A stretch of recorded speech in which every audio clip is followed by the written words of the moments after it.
రాష్ట్ర అభివృద్ధిని అడ్డుకోవాలని ప్రయత్నించే వారిపై కఠిన చర్యలు తప్పవని హెచ్చరించారు సీఎం రేవంత్ రెడ్డి.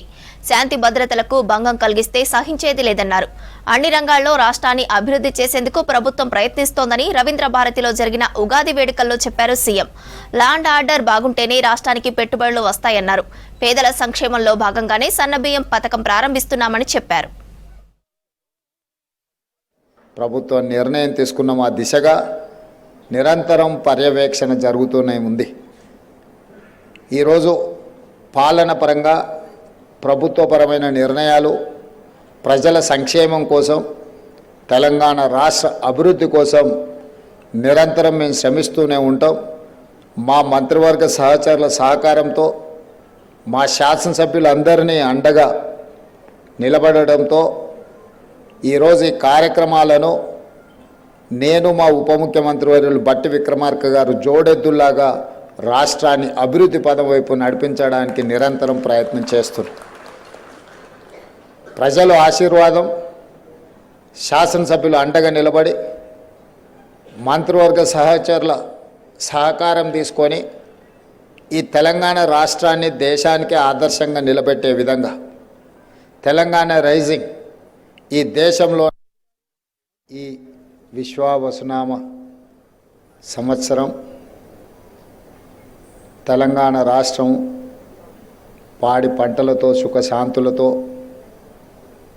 సంక్షేమము, అభివృద్ధి సమపాలలో, ఉద్యోగ ఉపాధి అవకాశాలు అందరికీ అందుబాటులో వచ్చే విధంగా, అదేవిధంగా మన మిత్రులు బట్టి విక్రమార్క గారు ప్రవేశపెట్టిన బడ్జెట్, వేద పండితుల పంచాంగ పఠనం విన్నప్పుడు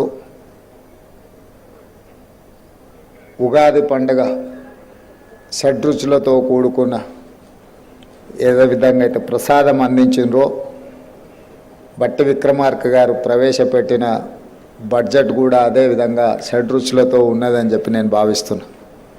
అందులో తీపి ఉన్నది, పులుపు ఉన్నది, కారము ఉన్నది, కాస్తో కూస్తో ఉప్పు కూడా ఉన్నది. ఎందుకంటే కొన్ని నియంత్రణలు పాటించిండు, కొన్ని అంశాలలో చాలా లిబరల్గా వారు ముందుకు వచ్చిండ్రు. యువత ఉద్యోగ ఉపాధి అవకాశాలు కల్పించడంలో కానీ, రైతులు పండించిన పంటకు సంపూర్ణ సహకారాన్ని అందించి గిట్టుబాటు ధరలు ఇచ్చి పంటలని, వ్యవసాయాన్ని ప్రోత్సహించాలని, అదేవిధంగా పేదలకు వైద్యాన్ని అందించాలని, నిరుపేదలకు విద్యను అందుబాటులోకి తీసుకురావాలని వారి బడ్జెట్లో విద్యా, వైద్యానికి, వ్యవసాయానికి, పరిశ్రమలకు, ఉద్యోగ ఉపాధి అవకాశాల కల్పన కోసం అత్యధికంగా వారు నిధులను కేటాయించడం జరిగింది. ఈ ఉగాది సందర్భంగా వారికి మనస్ఫూర్తిగా నేను అభినందనలు తెలియజేస్తున్నాను.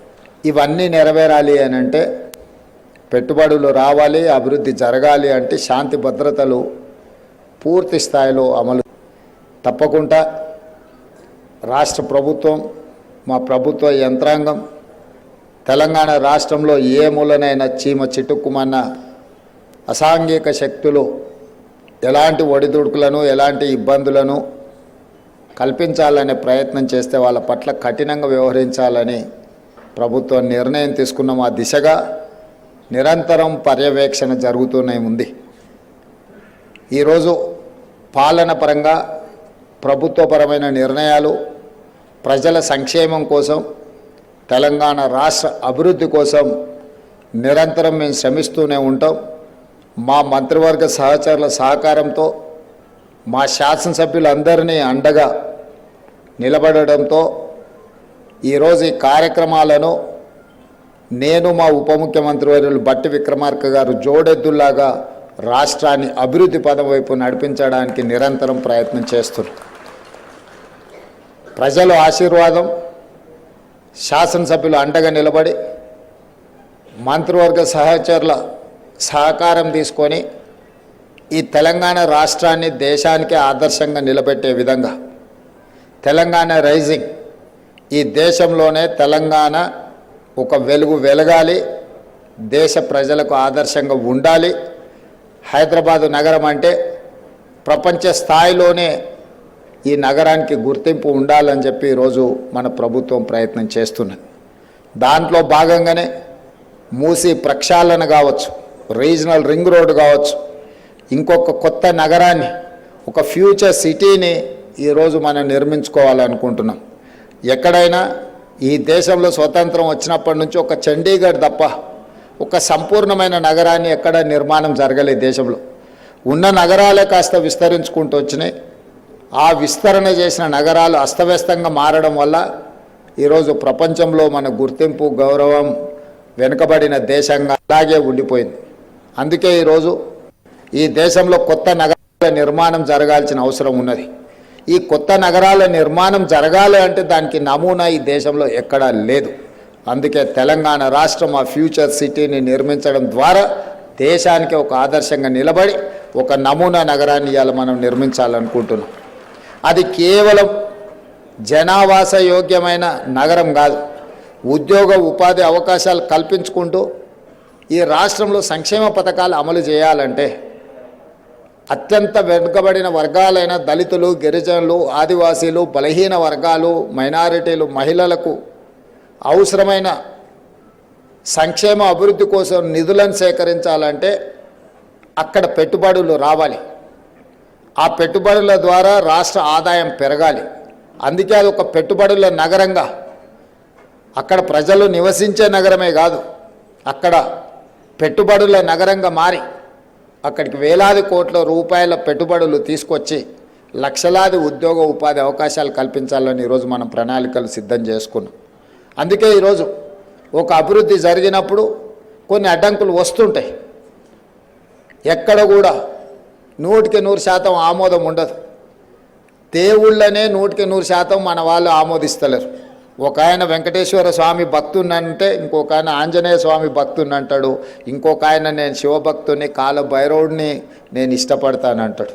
దేవుళ్ళ పట్లనే భిన్నాభిప్రాయాలు ఉన్న ఈ సమాజంలో ప్రభుత్వం తీసుకునే నిర్ణయాలు కూడా 100% ఆమోదం ఉంటుంది అని చెప్పి నేను, మా ఉప ముఖ్యమంత్రి వర్యులు, మా మంత్రివర్గం ఏం భావించడం లేదు. కానీ మెజారిటీ ప్రజల యొక్క సంక్షేమం కోసము, ఈ తెలంగాణ రాష్ట్ర అభివృద్ధి కోసము అడ్డుకోవాలనుకున్న వాళ్ళు, అడ్డుపడితే ఆగిపోతుంది అనుకునే వాళ్ళ పట్ల కఠినంగా వ్యవహరించాలని కూడా ఈరోజు ప్రజల నుంచి మాకు సూచనలు వస్తున్నాయి. ఈ పండగ తెలంగాణ అభివృద్ధి కోసం. అదే కాదు, ఒకనాడు పేదవాడికి తెల్లన్నం అనేదే తెలియదు, పండుగ పూటనే తెల్లన్నం తినేవాళ్ళు. అక్కడి నుంచి మొట్టమొదట కోట్ల విజయభాస్కర్ రెడ్డి గారు ₹1.90 బియ్యం ఇవ్వాలని వారు మొట్టమొదట పేదవాడికి తెల్లన్నం పెట్టాలని విజయభాస్కర్ రెడ్డి గారు మొదట ప్రవేశపెట్టినారు ఆ పథకాన్ని. ఎన్టీ రామారావు గారు దాన్ని విస్తృత స్థాయిలో ₹2 కిలో బియ్యం అనే పథకాన్ని పూర్తి స్థాయిలో ప్రజల దగ్గరికి తీసుకెళ్ళి ఆనాడు ఏదో ఒక పండుగ నాడు తెల్లన్నం తినే ప్రజలకు నిత్యం ఒక్క పూటైనా తెల్లన్నం తినే పరిస్థితులు ఎన్టీ రామారావు గారు తీసుకొచ్చారు. ఆ తర్వాత శ్రీమతి సోనియా గాంధీ గారు ఫుడ్ సెక్యూరిటీ, ఆహార భద్రత చట్టం తీసుకొచ్చి ప్రతి పేదవాడికి 3 పూటల భోజనం ఉండాలి అని భారతదేశంలోనే మొట్టమొదటిసారి ఫుడ్ సెక్యూరిటీ యాక్ట్ తీసుకొచ్చి పేదవాడికి ఆహార భద్రత చట్టాన్ని శ్రీమతి సోనియా గాంధీ గారు తీసుకొచ్చారు. ఆ విధంగా అంచెలంచెలుగా పేదల ఆకలిని తీర్చడానికి ప్రభుత్వాలు తీసుకున్న నిర్ణయాలు ఈరోజు పేదలకు ఆకలిని దూరం చేసే ఒక దిశగా మనం ప్రయాణం చేస్తున్నాము. మరి ఈరోజు ఆ పేదలు శ్రీమంతులు తిన్నట్టుగా సన్న బియ్యం తినాలి, సన్న బియ్యంతోనే మా భోజనం ఉండాలి అని కోరుకుంటున్నారు. దొడ్డు బియ్యం నుంచి సన్న బియ్యం వైపుగా, సన్న బియ్యం తెలంగాణ రాష్ట్రంలో అత్యధికంగా పండించే దిశగా మన ప్రభుత్వం ముందుకు వెళ్తుంది. పోయిన సంవత్సరం ప్రభుత్వ ప్రోత్సాహకం వల్ల వరి 1,56,000 మెట్రిక్ టన్నులు, భారతదేశంలోనే అత్యధికంగా వరి ధాన్యం ఉత్పత్తి చేసిన రాష్ట్రంగా తెలంగాణ ముందు భాగాన నిలబడ్డది. ఉమ్మడి రాష్ట్రంలో కూడా ఇంత పంట ఎప్పుడు పండలేదు. తెలంగాణ రాష్ట్రం వచ్చిన 10 సంవత్సరాలలో కూడా ఇంత వరి దిగుబడి ఎప్పుడు రాలేదు. పోయిన సంవత్సరం 1,56,000 మెట్రిక్ టన్నుల వరి ఉత్పత్తి తెలంగాణ రాష్ట్రంలో మనం సాధించుకున్నాము. ఈ సీజన్లో కూడా అత్యధికంగా ఈరోజు వరి పండిస్తున్నారు మన రైతులు. అందుకే ఈరోజు రైతులను ప్రోత్సహించి సన్నధాన్యం పండించండి, సన్నధానం మీరు పండిస్తే మీకు గిట్టుబాటు ధరనే కాదు 500 రూపాయల బోనస్ ఇస్తామని ఇవాళ రైతులను ప్రోత్సహించడంతో 65-70% రైతులు పండించే వడ్లు ఈరోజు సన్న వడ్లు పండిస్తూ ఉన్నారు, సన్న బియ్యం ఉత్పత్తి చేస్తున్నారు. మరి రైతులు పండించిన సన్న బియ్యాన్ని పేదలకు పంచాలని ఒక గొప్ప లక్ష్యంతో ఈ ఉగాది పండగ పేదవాళ్ళ ఇంట్లలో సంతోషాన్ని తెచ్చిపెట్టాలి అని చెప్పి ఈరోజు సాయంత్రం హుజూర్ నగర్లో పెద్దలు ఉత్తమ్ కుమార్ రెడ్డి గారి నియోజకవర్గంలో రాష్ట్రం నలుమూలల సన్న బియ్యం పథకాన్ని ఈరోజు మనం ప్రవేశపెట్టుకుంటున్నాం. ఒకటే మా బట్టి గారి మా ఆలోచన, ఆదాయాన్ని పెంచాలి, పేదలకు పంచాలి, ఉద్యోగ ఉపాధి అవకాశాలు కల్పించాలి, తెలంగాణ రాష్ట్రంలో ఉండే ప్రతి వారిని ఆర్థికంగా నిలబెట్టాలి, ఆత్మగౌరవంతో బ్రతికే విధంగా వనరులు సమకూర్చాలి అనేదే మన ప్రభుత్వం యొక్క లక్ష్యం. పంచాంగం కూడా పేద పండితులు తెలంగాణ రాష్ట్రానికి మంచి భవిష్యత్తు ఉన్నది, మంచి నిర్ణయాలు తీసుకుంటాము అని చెప్పి వారు చెప్పినారు.